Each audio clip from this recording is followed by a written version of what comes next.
ചോദ്യം: മരണശേഷം എല്ലാ മനുഷ്യർക്കും നിരാശയുണ്ടാവുമോ? ഉത്തരം: ഉണ്ടാവും. മുഅ്മിനാണെങ്കിലും ഉണ്ടാവും. കൂടുതൽ നന്മ ചെയ്തില്ലല്ലോ എന്നോർത്ത്. തെമ്മാടിയാണെങ്കിലും ഉണ്ടാവും. എനിക്ക് ആ തെമ്മാടിത്തരങ്ങൾ നിർത്താമായിരുന്നു എന്ന് ഖേദിക്കും. പക്ഷേ ഇനിയൊരു തിരിച്ചുപോക്ക് സാധ്യമല്ല. അവസരങ്ങൾ അവസാനിച്ചു. ചോദ്യം: കാഹളത്തിൽ ഊതുമ്പോൾ ഉണ്ടാവുന്ന ഭയാനകതകൾ എന്തൊക്കെയാണ്? ഉത്തരം: വനങ്ങളിലും പർവ്വതങ്ങളിലുമുള്ള മൃഗങ്ങളൊക്കെ പേടിച്ച് മനുഷ്യരിലേക്ക് ഇറങ്ങിവരും. ചോദ്യം: മനുഷ്യരെ പേടിച്ച് മാറി നിന്നിരുന്ന മൃഗങ്ങളും ഇറങ്ങിവരുമോ? ഉത്തരം: വരും.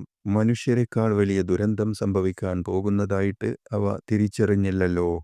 ചോദ്യം: സൂർ എന്ന കാഹളത്തിന്റെ രൂപം എങ്ങനെയാണ്? ഉത്തരം: കൊമ്പുവാദ്യം പോലെയാണ്. അതിന്റെ അഗ്രഭാഗത്തിന്റെ വ്യാസം ആകാശഭൂമികളുടെ എത്ര വലിപ്പമുണ്ട്. ചോദ്യം: ഒരു കാൽ മുന്നോട്ട് വെച്ച് കാത് കൂർപ്പിച്ച് നെറ്റി ചുളിച്ച് കാഹളത്തിന്റെ വട്ടക്കണ്ണി വായിൽ വെച്ച് തന്നോട് എപ്പോഴാണ് ഊതാൻ കൽപ്പിക്കപ്പെടുക എന്ന് ചിന്തിച്ച് അർഷിന്റെ ഭാഗത്തേക്കും നോക്കിയുള്ള ഇസ്രാഫീലിന്റെ ആ നിൽപ്പ് തുടങ്ങിയിട്ട് എത്ര കാലമായി? ഉത്തരം: അള്ളാഹു ആകാശവും ഭൂമിയും പടച്ച അന്നു മുതൽ തന്നെ നിൽപ്പുണ്ട്. ചോദ്യം: കാഹളത്തിലെ ഊത്തിനെ തുടർന്ന് ആളുകൾ ഖബറുകളിൽ നിന്ന് എഴുന്നേൽക്കുക എപ്രകാരമാണ്? ഉത്തരം: പേടിച്ച 2 പാദം മുതൽ മൂർധാവ് വരെ മണ്ണ് പുരണ്ട അവസ്ഥയിൽ. ചോദ്യം: അപ്പോൾ മനുഷ്യൻ എന്താണ് പറയുക? ഉത്തരം: നമുക്ക് നാശം. ആരാണ് നമ്മെ ഉറക്കിൽ നിന്ന് ഉണർത്തിയത് എന്ന് അവിശ്വാസിയും. പരമദയാലുവായ അള്ളാഹു ചെയ്ത വാഗ്ദാനമാണിത്. പ്രവാചകന്മാർ പറഞ്ഞത് സത്യം തന്നെയാണ് എന്ന് വിശ്വാസിയും ഖബറുകളിൽ എഴുന്നേൽക്കുമ്പോൾ പറയുമെന്ന് വിശുദ്ധ ഖുർആൻ സൂറത്ത് യാസീൻ 52-ാം ആയത്തിൽ പറയുന്നുണ്ട്. ലോകാവസാനം കഴിഞ്ഞുള്ള 40 വർഷം ഖബറിൽ ശിക്ഷകളുണ്ടാവില്ല.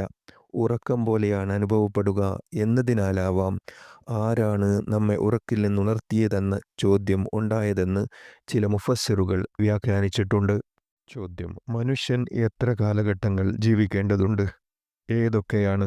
ഉത്തരം: 3 കാലഘട്ടമെന്നാണ് മഹാനായ ഇമാം ഗസാലി റളിയല്ലാഹു അൻഹു ഇഹ്യാ ഉലൂമുദ്ദീനിൽ പറഞ്ഞത്.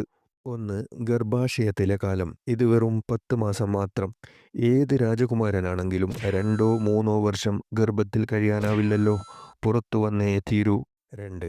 ഭൂമിക്ക് മുകളിലുള്ള കാലഘട്ടം. ഇത് 60-70 വർഷം മാത്രം. അതും വല്ല വാഹനാപകടമോ മറ്റോ സംഭവിച്ചില്ലെങ്കിൽ. ഏത് രാജാവായാലും 500-600 കൊല്ലം ജീവിക്കാനാവില്ല. മരിച്ചേ തീരൂ. 3. ഭൂമിക്കടിയിലുള്ളതും തുടർന്ന് വരുന്ന പരലോകത്തെയും കാലഘട്ടം. ഇതാണ് ശരിക്കും ജീവിതം. കാരണം പരിധിയില്ലാത്ത ലോകവും കാലവുമാണിവിടെ. മരിക്കില്ല. ഒന്നുകിൽ സ്വർഗീയാനുഭൂതിയിൽ പറന്നുല്ലസിച്ച്, അല്ലെങ്കിൽ ഭീകരമായ ശിക്ഷാമുറകൾ ഏറ്റുവാങ്ങി നരകാഗ്നിയിൽ. അള്ളാഹു നമ്മെ നരകത്തിൽ നിന്നും കാത്തുരക്ഷിക്കട്ടെ. ആമീൻ. ചോദ്യം: ലോകം അവസാനിച്ചു. എല്ലാ മനുഷ്യരും മലക്കുകളും ജിന്നും മരണപ്പെട്ടു. അവസാനം റൂഹിനെ പിടിക്കുന്ന മലക്ക് അസ്രായീൽ അലൈഹിസ്സലാം തൻ്റെ റൂഹ് സ്വയം പിടിക്കുകയും അങ്ങനെ മരിക്കുകയും ചെയ്യും എന്നും കേട്ടിട്ടുണ്ട്. ശരിയാണോ? ഉത്തരം: ശരിയാണ്. അങ്ങനെയും ചില കിതാബുകളിൽ കാണുന്നുണ്ട്. എല്ലാ ജീവനും മരണത്തെ രുചിക്കും എന്ന എൻ്റെ വചനം നീ കേട്ടിട്ടില്ലേ? അതുകൊണ്ട് നീയും മരിക്കുക എന്ന് അള്ളാഹു അസ്രായീലിനോട് പറയും. അങ്ങനെ സ്വർഗത്തിൻ്റെയും നരകത്തിൻ്റെയും ഇടക്കുള്ള സ്ഥലത്ത് വെച്ച് അസ്രായീൽ സ്വന്തം റൂഹ് പിടിക്കും. വേദന കൊണ്ട് അദ്ദേഹം ആർത്തട്ടഹസിക്കും. ആ അട്ടഹസം കേട്ടാൽ ലോകത്തുള്ള മുഴുവൻ സൃഷ്ടികളും ജീവിച്ചിരിപ്പുണ്ടെങ്കിൽ മരിച്ചുപോകും. അദ്ദേഹം പറയും, മരണവേദന ഇത്രയും കഠോരമാണെങ്കിൽ മുഅ്മിനിൻ്റെ റൂഹ് ഞാൻ അല്പം കൂടി മയത്തിൽ പിടിക്കുമായിരുന്നു. അങ്ങനെ ലോകത്തുള്ള എല്ലാവരും മരിച്ചു. ആരും ബാക്കിയില്ല. ഒന്നും ബാക്കിയില്ല, അള്ളാഹു ഒഴികെ.